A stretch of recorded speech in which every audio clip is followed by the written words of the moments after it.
Have you ever heard of a con so audacious it defied imagination? Today, we dive into the incredible true story of Victor Lustig, the man who sold the Eiffel Tower, not once, but twice. This legendary swindler pulled off one of the most outrageous scams in history, targeting wealthy businessmen with his charm, wit, and cunning.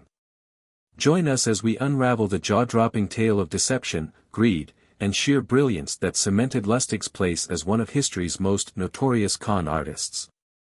1. The setup, Paris in the 1920s. The story begins in the bustling streets of Paris in the 1920s. Following World War I, the Eiffel Tower was in a state of disrepair.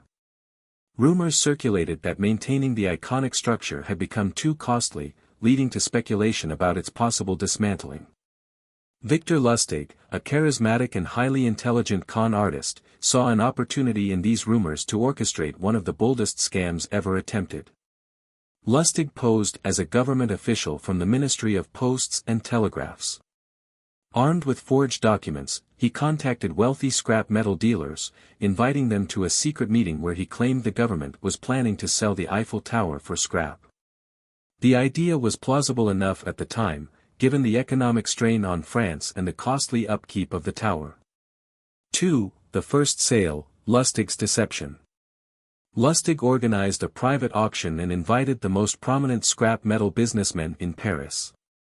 He played his role perfectly, dressing impeccably and acting with authority.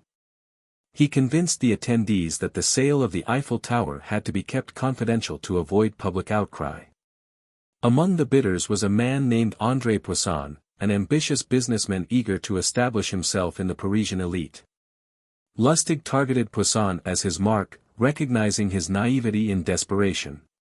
Using his impeccable charm, Lustig convinced Poisson to pay a hefty bribe to secure the deal, claiming it was standard practice for government officials.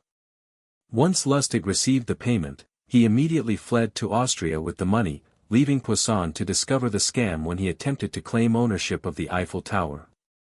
Embarrassed and unwilling to admit he had been conned, Poisson kept quiet, allowing Lustig's crime to go unnoticed. 3. The second sale, a bolder gamble. Emboldened by his success, Lustig returned to Paris a few months later to pull off the same scam again. This time, he targeted another group of scrap metal dealers and repeated the process. However, one of his new marks grew suspicious and reported the scheme to the authorities. Lustig narrowly escaped capture and fled to the United States. 4. Lustig's life in America, from scams to infamy. In America, Lustig continued his career in crime, becoming infamous for his ingenious scams. One of his most notable cons was the invention of a money printing machine that he sold to gullible victims, claiming it could duplicate currency. Despite its obvious fraudulence, Lustig managed to dupe many wealthy individuals. His reign of deception eventually came to an end in 1935 when he was arrested by U.S. authorities for counterfeiting. He was sentenced to 20 years in Alcatraz, where he remained until his death in 1947. Victor Lustig's story is a testament to the power of persuasion and the audacity of the human mind. Selling the Eiffel Tower not once but twice is a feat that solidified his reputation as one of history's greatest con artists. While his actions were undeniably criminal, they also reveal the vulnerabilities of greed and ambition. Lustig's legacy lives on as a reminder of how even the most outrageous scams can succeed when executed with confidence and cunning. Stay tuned for more incredible and bizarre stories from history, and don't forget to like, share, and subscribe to discover more tales of the strange and unexpected.